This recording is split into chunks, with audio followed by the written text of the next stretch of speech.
সুপ্রিয় দর্শক, আসসালামু আলাইকুম ওয়া রাহমাতুল্লাহি ওয়া বারাকাতুহু। ইন্নাল হামদুলিল্লাহ ওয়াস সালাতু ওয়াস সালামু আলা রাসূলিল্লাহ। দর্শক, এই মুহূর্তে যেখান থেকে দেখছেন চ্যানেল 24, স্বাগত জানাচ্ছি আপনাদের প্রত্যেককেই। আমি খালিদ সাইফুল্লাহ বকশী। শুরু করছি আপনাদের জন্য আমাদের মাসব্যাপী বিশেষ আয়োজন আকিজ পাইপসের সৌজন্যে জীবন বিধান। এই আয়োজনে কোনো একটা বিষয় নিয়ে আমরা কথা বলবার চেষ্টা করি। আজ যে বিষয় নিয়ে কথা বলতে চাই, আল্লাহ তাআলার উপর ভরসার ব্যাখ্যা। কারণ এ বিষয় নিয়ে আমাদের অনেক জানার আছে।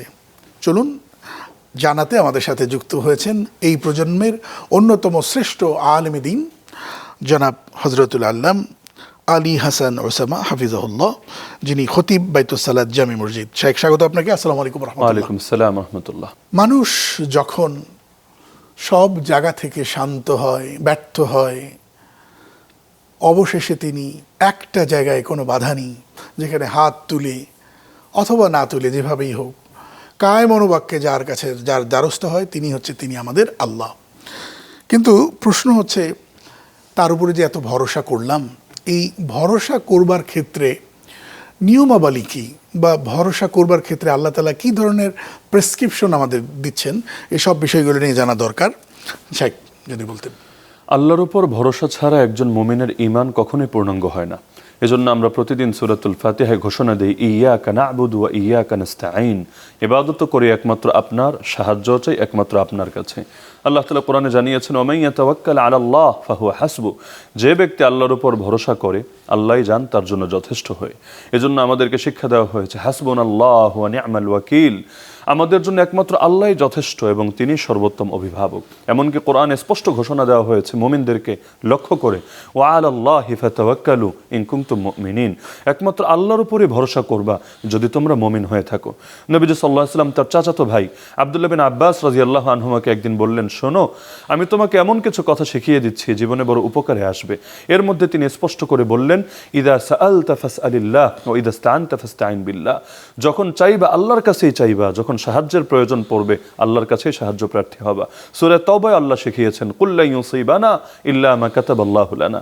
হে নবী, বলে দেন, আল্লাহ আমাদের জন্য যা লিখে রেখেছেন এর বাইরে কোনো কিছু আমাদেরকে স্পর্শ করবে না। তো ইসলামে ভরসার গুরুত্ব অত্যধিক, অত্যন্ত বেশি এর ভরসার গুরুত্ব। হাদিসে আছে, তোমরা যদি আল্লাহর উপর ভরসা করতে পারতে যেভাবে করা উচিত, আল্লাহ তোমাদেরকে সেভাবে রিজিক দিতেন, যেভাবে পাখিদেরকে রিজিক দিয়ে থাকেন। সকালবেলা পাখি খালি পেটে বের হয়ে যায়, কিন্তু সন্ধ্যাবেলা ভরা পেটে ফিরে আসে। আল্লাহ তোমাদেরকেও এভাবে করতেন। কিন্তু এই ভরসার অর্থ এটা না যে বান্দা আয় উপার্জন পরিহার করবে। পাখির ক্ষেত্রেও কিন্তু আমরা দেখি, তার চাকরি নেই, তার ব্যবসা নাই, কিন্তু ঘর থেকে সকালে যখন বের হয় সারাদিন কিন্তু অলস বসে থাকে না। আচ্ছা, একটা বিষয় জানতে চাই। আল্লাহর উপর ভরসা করলে যেহেতু আমি পাবো, সারা বছর পড়াশোনা করলাম না, পরীক্ষার আগের দিন খুব রকম আল্লাহর কাছে দোয়াও করলাম, ভরসাও করলাম যে আল্লাহ তোমার উপর ভরসা করে আমি পরীক্ষা দিতে গেলাম, এটা হাদিসে নিষেধ আছে। আল্লাহ রাসূল সাল্লাল্লাহু আলাইহি ওয়াসাল্লাম বলেন, ইয়াকিলহা ওয়া তাওয়াক্কাল আলাইহি। আগে উট বাঁধো, এরপর আল্লাহর উপর ভরসা করো। আসবাব পরিহার করা এটা ভরসার অর্থ না। এজন্য আমরা দেখব আল্লাহ রাসূল সাল্লাল্লাহু আলাইহি ওয়াসাল্লাম তিনি শুধু নিজের ঘরে বসেই দোয়া করে বিজয় অর্জন করে ফেলেছেন তা না, তাকে বদরে যেতে হয়েছে, উহুদ, খন্দক, তাবুক, হুনাইনে ছুটতে হয়েছে। তার মানে বান্দার করণীয় হলো তার সাধ্যে যা আছে সেটা অবলম্বন করবে, কিন্তু এগুলোর উপর আস্থা বা ভরসা রাখবে না। সে বিশ্বাস করবে পৃথিবীর কোনো কিছুই কিছু করতে পারে না যদি আল্লাহর ইচ্ছা না হয়। এজন্য ইব্রাহিম আলাইহিস সালামকে যখন আগুনে নিক্ষেপ করা হলো, তিনি বললেন হাসবুনাল্লাহ। অবশেষে আল্লাহ ঠিকই যথেষ্ট হয়ে গেলেন। আল্লাহ আগুনকে বলে দিলেন, ইয়া নার কুনি বারদাম ওয়া সালামান আলা ইব্রাহিম। হে আগুন, ইব্রাহিমের জন্য শীতল হয়ে যাও, প্রশান্তিদায়ক হয়ে যাও। এজন্য সূরাতুল জুমা, কোরআন মাজিদের 28 নম্বর পারার একটা বিশেষ সূরা, আল্লাহ সেখানে বলেছেন, ফাইদা কুদিয়াতিস সালাহ ফান্তাশিরু ফিল আরদি ওয়াবতাগু মিন ফাদলিল্লাহ। যখন সালাত শেষ হবে মসজিদে বসে থেকো না, তোমরা জমিনে ছড়িয়ে যাও এবং আল্লাহ রিজিক তালাশ করো। চেষ্টার বিষয়টাকে ইসলাম কিভাবে দেখেছে? চেষ্টা করা না করার ব্যাপার। ইসলাম চেষ্টা করাকে এটা ইবাদতের অংশ বানিয়ে নিয়েছে। যেমন ব্যবসা, কেউ যারা ব্যবসা করছে, ইসলাম বলেছে এই ব্যবসাটাও তো তোমার রিজিক অর্জনের একটা চেষ্টা, কারণ রিজিক তো আল্লাহই দেন, ওয়া মা মিন দাব্বাতিন ফিল আরদি ইল্লা আলাল্লাহি রিজকুহা। কিন্তু এই ব্যবসাটাই তুমি যদি সত্য কথার সঙ্গে এবং আমানতদারির সঙ্গে সম্পাদন করতে পারো, কিয়ামতের দিন নবী, সিদ্দিক এবং শহীদদের সঙ্গে তোমাকে মিলিত করা হবে। এজন্য ইসলামে চেষ্টা করার গুরুত্ব অপরিসীম। প্রতিটা ক্ষেত্রে বান্দার সাধ্যে যা আছে সেই চেষ্টা তাকে করতে হবে। চেষ্টা ছাড়া, যেমন মসজিদে ঢোকার আগে সে তার জুতাটা বাহিরে রেখে গেল, এটাকে নিরাপদ রাখার চেষ্টা চেষ্টা সে করলো না, পরবর্তীতে হারিয়ে গেল, হাহুতাশ করলো না। এটা ইসলামের শিক্ষা না। ইসলামের শিক্ষা হলো আগে জায়গায় রাখো, এরপর আল্লাহর উপর ভরসা করো। নিজের সাধ্যে যা আছে সেটা করো, কিন্তু সাধ্যের বাইরে যেটা, সেখানে তো আর কন্ট্রোল নেই। এজন্য কৃষক কি করে, সে বীজটা মাটির ভেতরে বপন করে দেয়, এটা তার সাধ্যে, কিন্তু সেখান থেকে চারা বের করা এটা তার সাধ্যে না। এখানে সে আল্লাহর উপর ভরসা করে। শুনবো একটা বিরতির পর, তবে একটা প্রশ্ন রেখে যেতে চাই। সেটি হচ্ছে, অনেক সময় বিভিন্ন মোটিভেশনাল প্রোগ্রামে সাকসেসের অন্যতম একটি সূত্র বলা হয়ে থাকে যে সেলফ কনফিডেন্স, বা তুমি নিজের প্রতি বিশ্বাস। এই বিষয়টিকেও আল্লাহ তাআলা কিভাবে দেখেন, শুনবো একটা বিরতির পর। দর্শক দেখছেন আকিজ পাইপস নিবেদিত জীবন বিধান। ছোট্ট একটা বিরতির পর আবারও আসছি ইনশাআল্লাহ।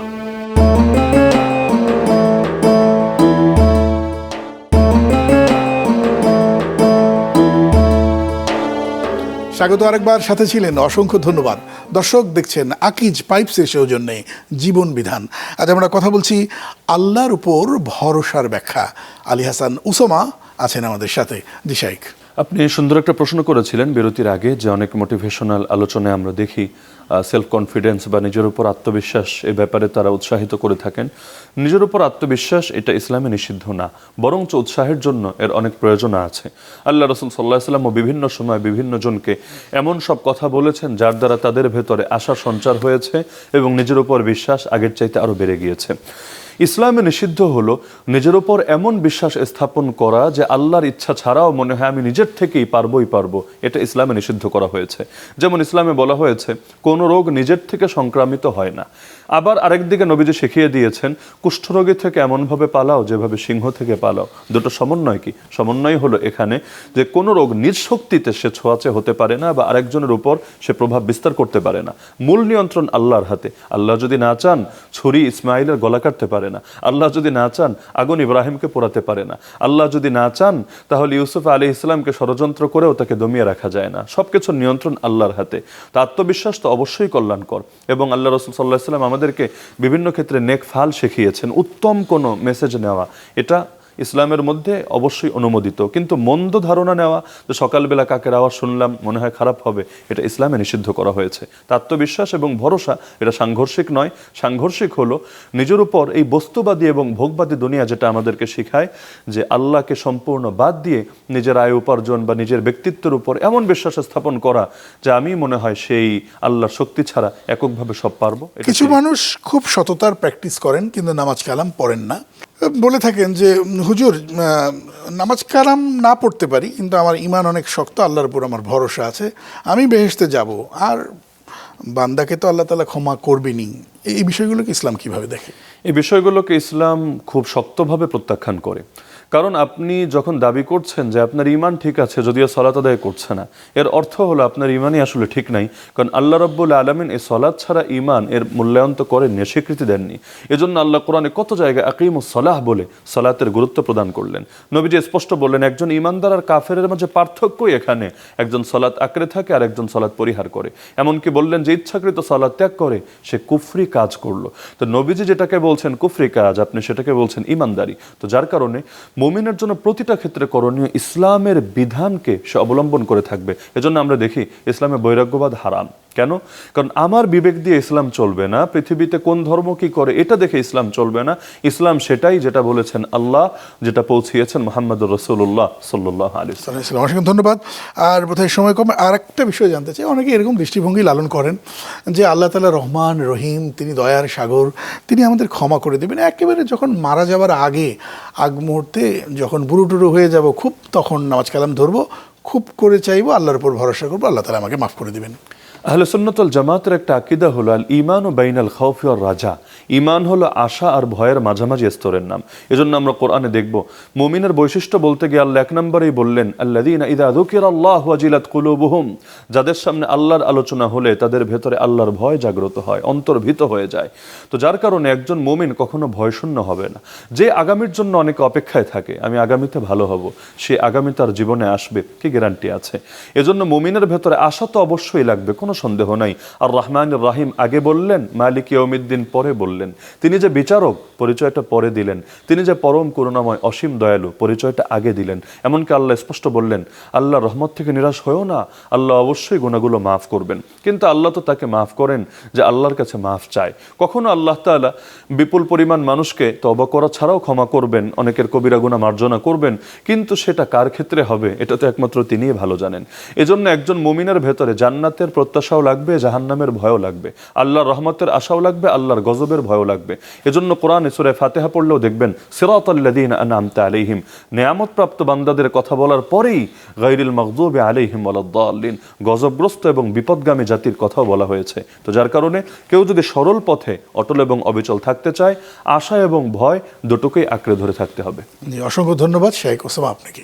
আপনাদেরকেও ধন্যবাদ। দর্শক, অসংখ্য ধন্যবাদ আপনাদেরকেও যে এতক্ষণ আপনারা দেখলেন এই আয়োজনটি, আপনারা দেখলেন শুনলেন আকিজ পাইপসের সৌজন্যে। আজ এ পর্যন্তই। আসসালামু আলাইকুম ওয়া রাহমাতুল্লাহি ওয়া বারাকাতুহু।